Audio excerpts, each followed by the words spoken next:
Hi, everyone, and welcome to my live. I am Coach Sherry.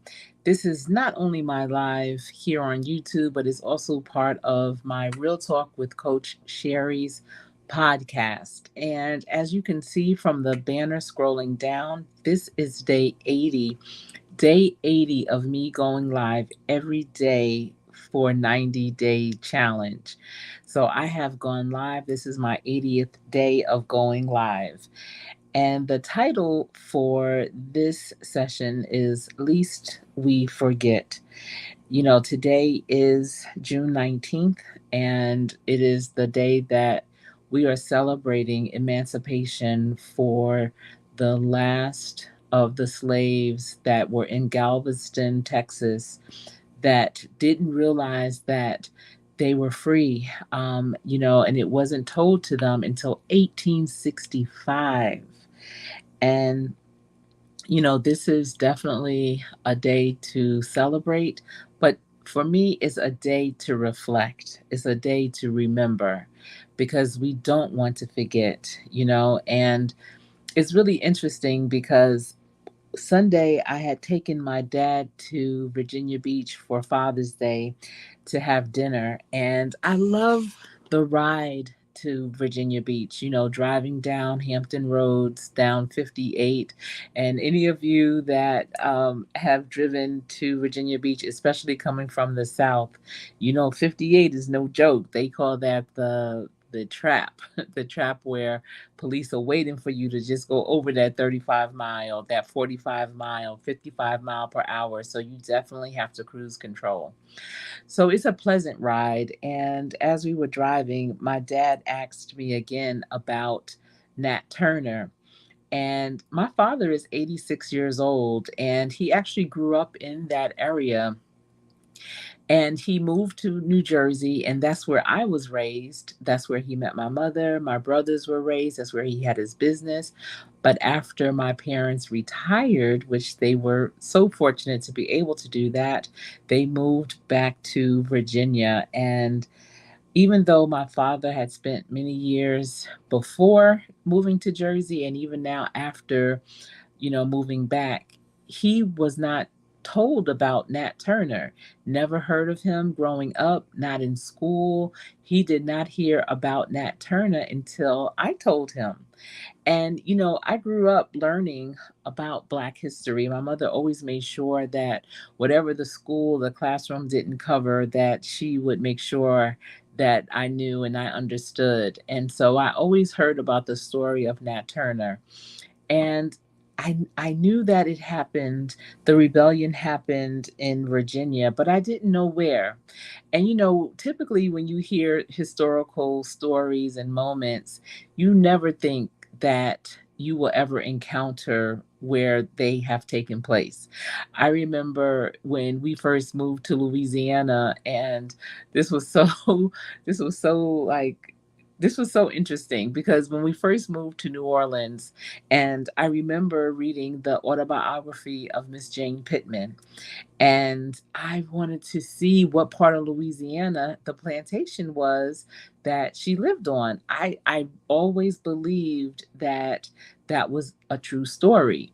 And I should have had those clues where it was called an autobiography, yet someone else wrote it. So in actuality, it was her biography. But I thought that Miss Jane Pittman was a real person. And so when we moved to Louisiana, I asked my husband's uncle, who at that time was a history professor I think it was at Grambling or Southern. I can't remember which school, and those are two rival schools. So I really should remember which one. But I knew that he lived in Baton Rouge, and that he was a history professor at either Grambling or at Southern. But I asked him. I said, where is the plantation that Miss Jane Pittman was on, or where was the area that she was at?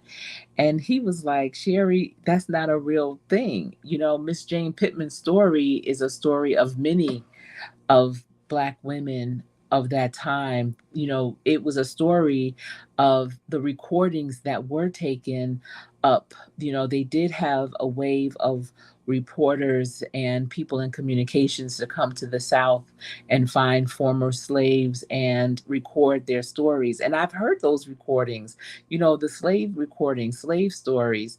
But the way that Miss Jane Pittman's story had all of these levels to it, I just really thought that that really happened. So I was so disappointed to know that I would never find the place where that happened. And actually, I have found that place many times over because there's still so many towns in the South that looks just like that. So when, hearing Nat Turner's story and knowing that it took place in Virginia, I never thought that I would be anywhere near where it actually happened.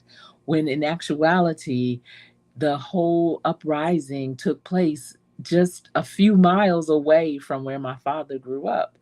And I was like, how is this possible? I grew up coming here every summer, always wanting to see things. And we would go to the navy yards and tour naval ships, and go to Virginia Beach and Jamestown and King's Dominion, and all these places.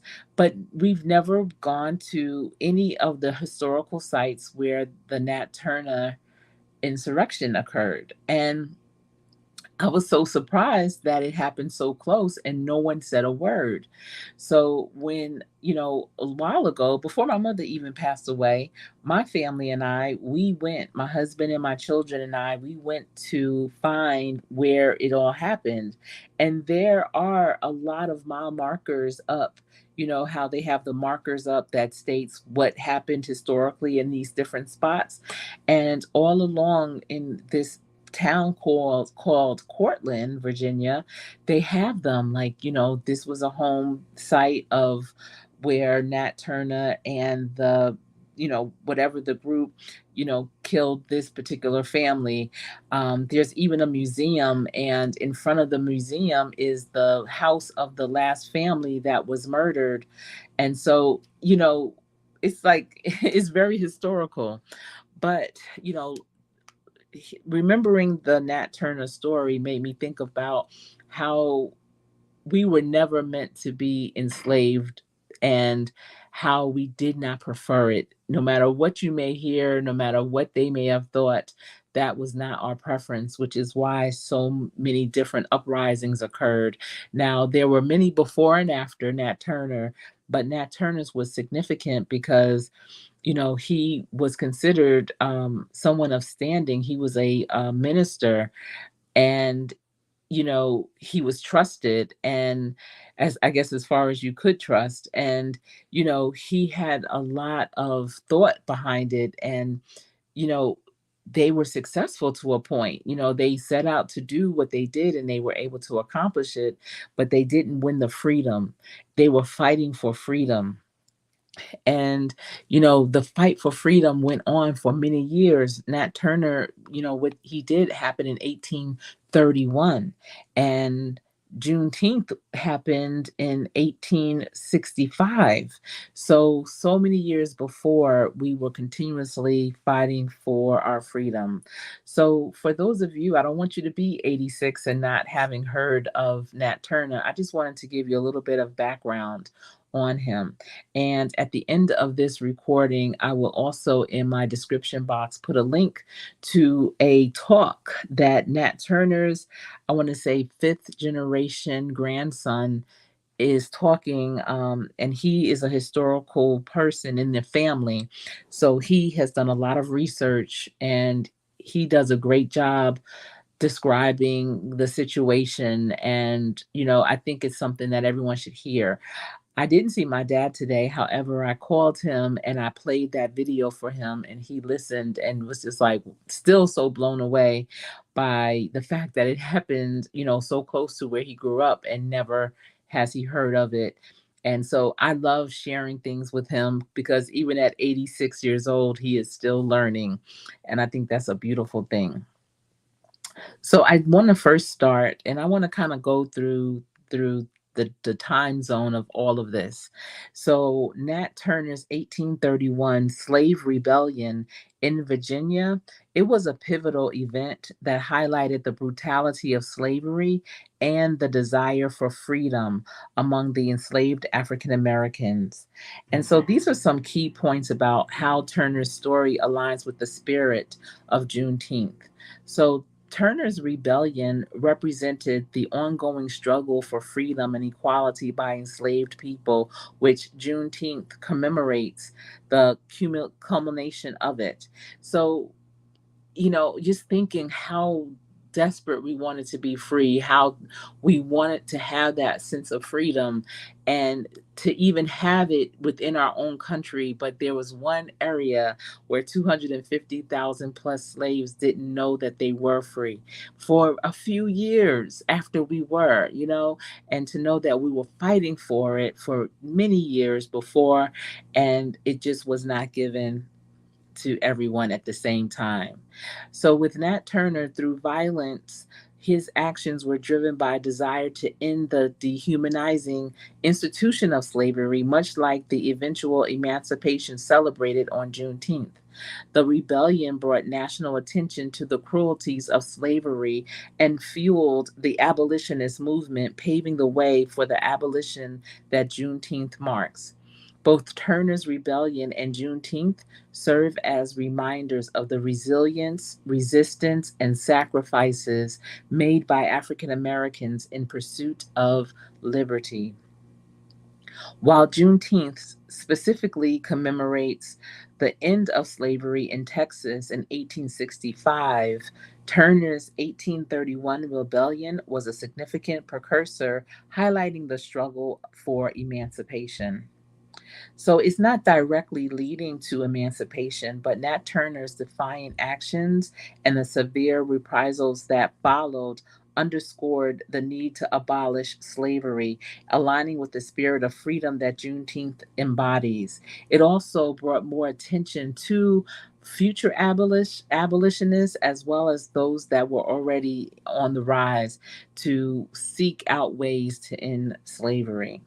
So, I wanted to go a little bit more into the general order number three, but I really also want to talk a little bit more about Juneteenth because, interestingly, someone yesterday asked me, was I going to attend? It wasn't a parade necessarily, but a festival of sorts that was happening in Charlotte today. And I told the person that I wasn't going to attend. And so she was surprised, and she's of another culture. And so she was surprised and was like, "Oh, like, why not?" And I said, "Because I really, for days like that, I like to reflect. I like to try and do something that's a little more historical in terms of tying it all together and really, submerging myself in it. Just like when President Obama first got sworn in, and so many people were flocking to DC to see it. And I know that was very historical, but my family and I, we picked up and went to Atlanta to the King Center, and, we celebrated it that way.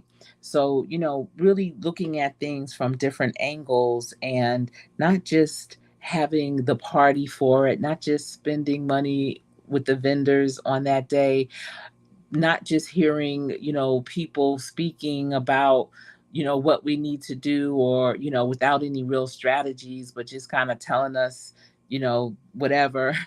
I just wanted to, really remember and reflect.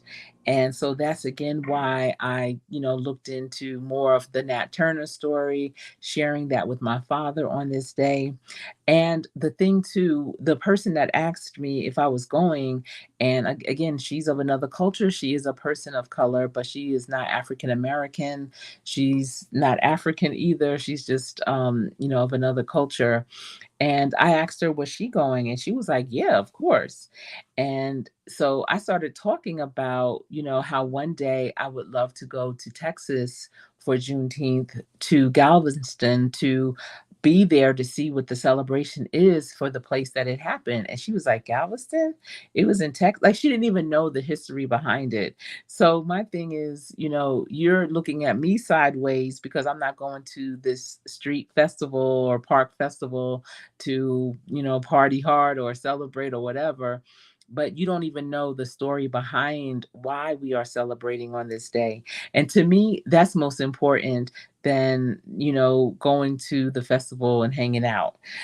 So again, least we forget. So I want to give a little background on Juneteenth. I'm sure there's other videos out here that are going into more detail about it, but I do just want to give just a little bit of history regarding it. So, on Freedom's Eve, or the eve of January 1st, 1863, the watch night services took place. Now, for those of you who know this, you may already do this on New Year's Eve, December 31st. Typically in the African American church, we have watch night service, and I know some people, and I know this because they've told me. They go to watch night service, but they just think it's to be in church, to be, with the Lord during the last day of the year, and to ring in the new year in church, so that you can be spiritually cleansed and be surrounded by Christians and, just praising the Lord going into the new year, not realizing that there's a historical piece to it. And so, I always wondered, and this was years and years ago, I would ask, some Caucasian friends that I have, did they go to church I'm sorry, New Year's Eve? And they said no. They would be like, no, no, we don't do that. We go on Christmas Eve, but not New Year's Eve. And it makes sense because this is our celebration. It's Freedom's Eve. That's what we need to refer to it as, because it's in remembrance of what happened that next day. So, and it's the first watch night services that it took place. This is the first time in 1863. So on that night, enslaved and free African Americans gathered in churches and private homes all across the country, awaiting news that the Emancipation Proclamation had taken effect. At the stroke of midnight, prayers were answered as all enslaved people in Confederate states were declared legally free. Union soldiers, many of whom were Black, marched onto plantations and across cities in the South, reading small copies of the Emancipation Proclamation, spreading the news of freedom in Confederate states. Only through the 13th Amendment did emancipation and slavery throughout the United States. So, I know that on the campus of Hampton University, which is also in Virginia, is in Hampton, Virginia, there is this huge old oak tree, and they call that the Emancipation Tree. And many say that Abraham Lincoln read the Emancipation Proclamation under that tree to all the slaves in that area. Now, I know that Abraham Lincoln had a lot of body doubles, believe it or not, even back then. And, they would show up and appear, and people would think it was Abraham Lincoln, but it was just his double. So it hasn't been 100% confirmed that it was Abraham Lincoln. It may have been one of the Union soldiers, but, as stories go, it's always more impactful to say that it was Abraham Lincoln under that emancipation tree, oak tree, on the campus of Hampton University, reading the declaration to the slaves in that area that they were now indeed free. So the main point is to understand this happened in 1863, and it was to free all of the enslaved people in Confederate states, and that included Galveston, Texas. So, unfortunately, they did not get that message. But not everyone in Confederate territory would immediately be free, even though the Emancipation Proclamation was made effective in 1863. It could not be implemented in places still under Confederate control. And as a result, in the westernmost Confederate state of Texas, enslaved people would not be free until much later. Freedom finally came on June 19th, 1865, when some 2,000 Union troops arrived in Galveston Bay, Texas. The Army announced that the more than 250,000 enslaved Black people in the state were free by executive decree. This day came to be known as Juneteenth by the newly freed people in Texas. The post emancipation period, known as Reconstruction, which is 1865 to 1877, marked an era of great hope, uncertainty, and struggle for the nation as a whole.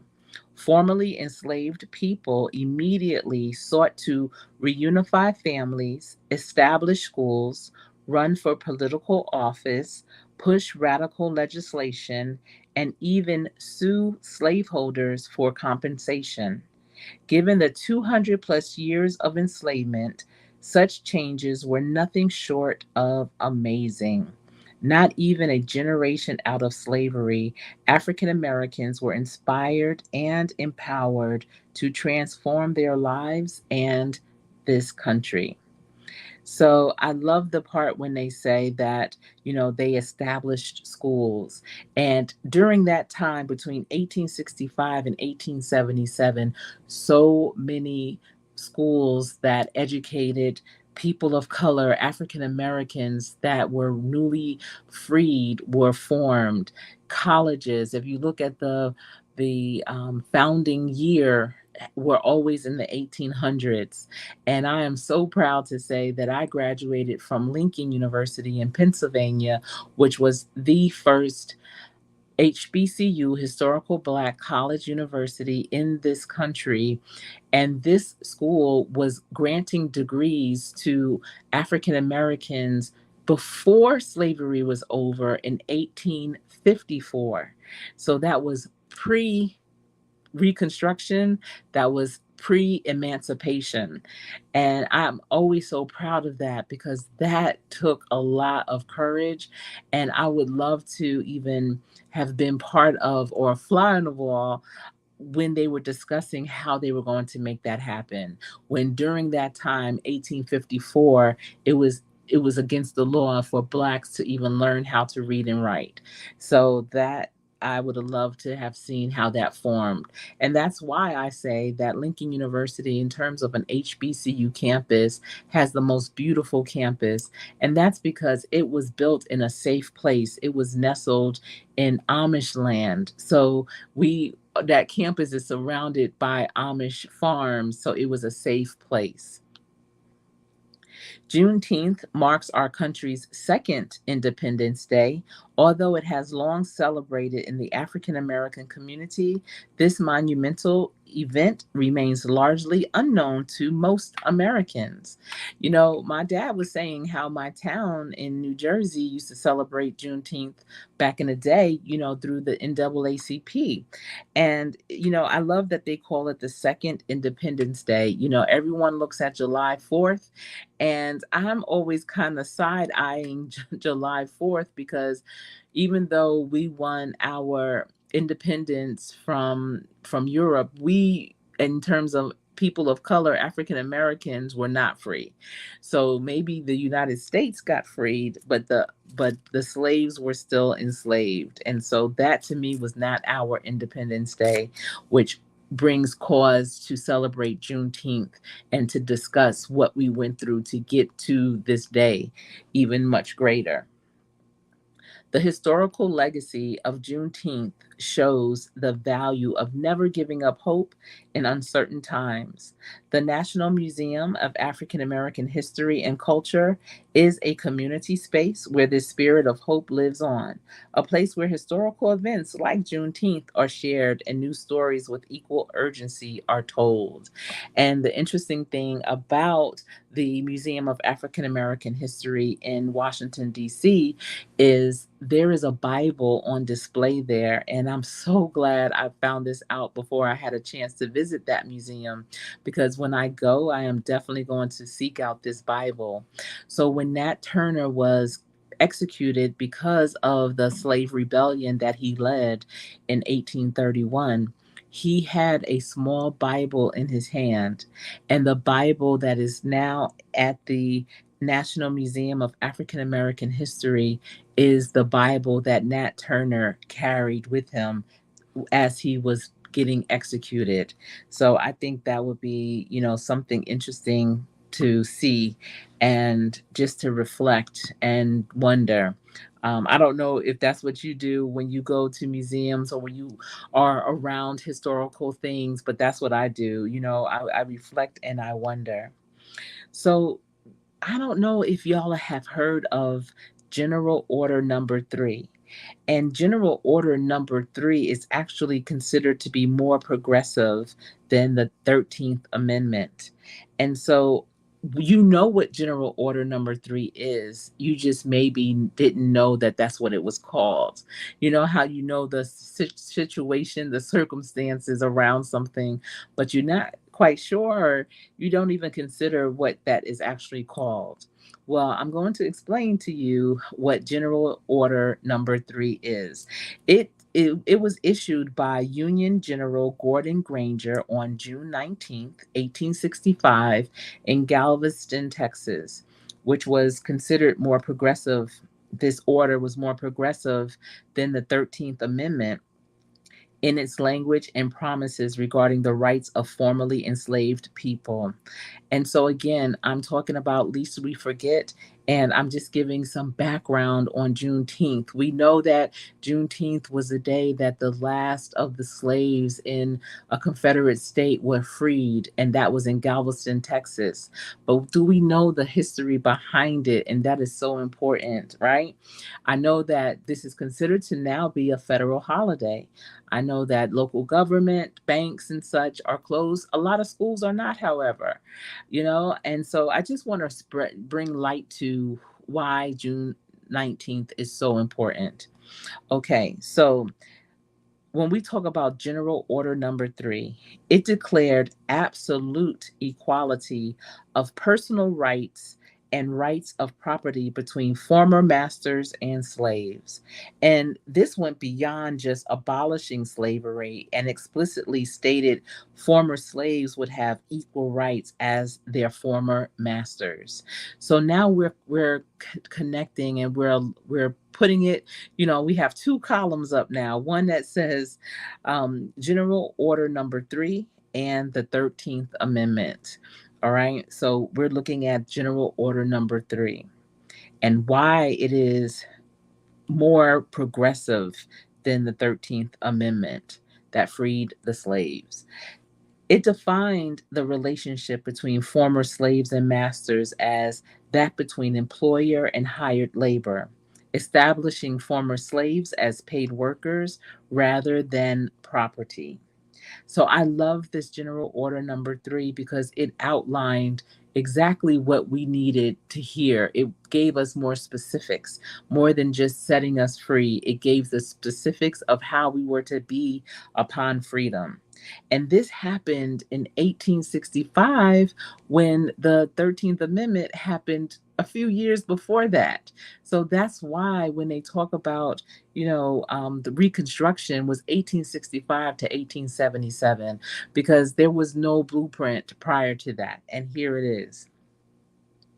So, as Greg Carr of Howard University notes, of the three Emancipation Proclamation, 13th Amendment, and Order Number Three, it is by far the most progressive. The Emancipation Proclamation and the 13th Amendment don't mention anything about absolute equality of personal rights and rights of property.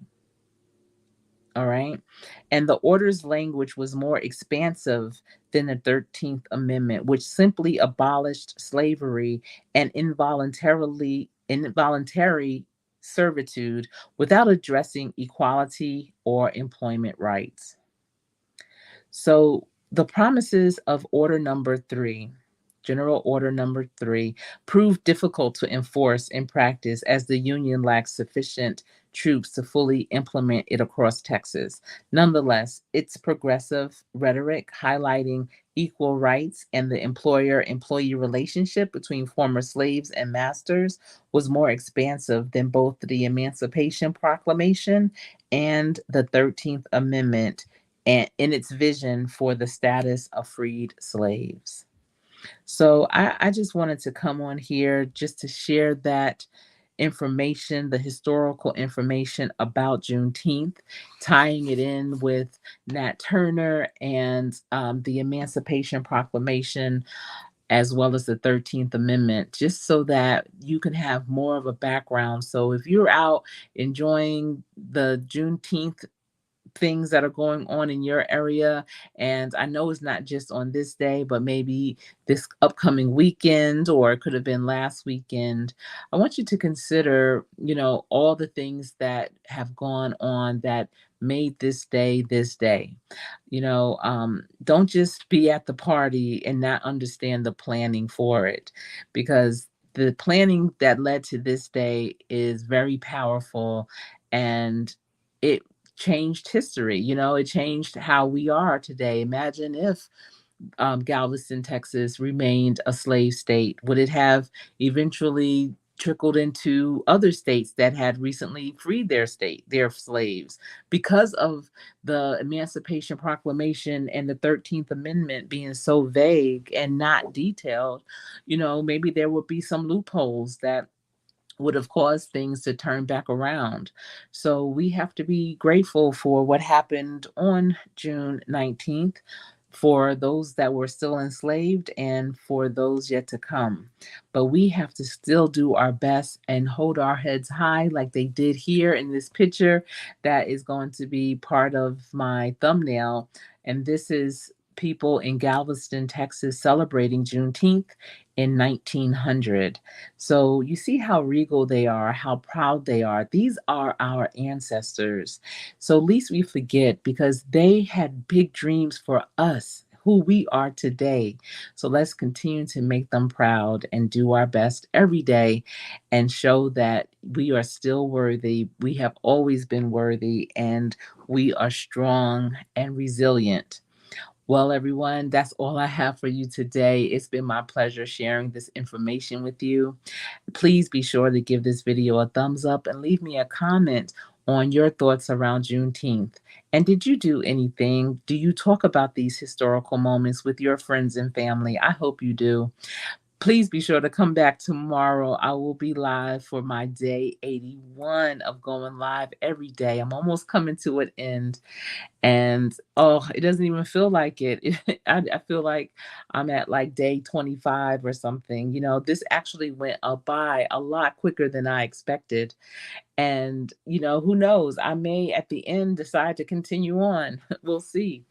But it's been good. This is definitely building up my YouTube muscle memory of going live and posting and being intentional.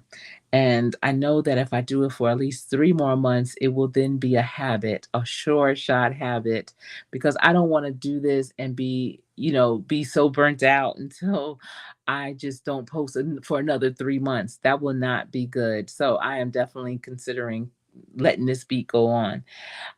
But thanks again for tuning in. It has been my pleasure. I am Coach Sherry.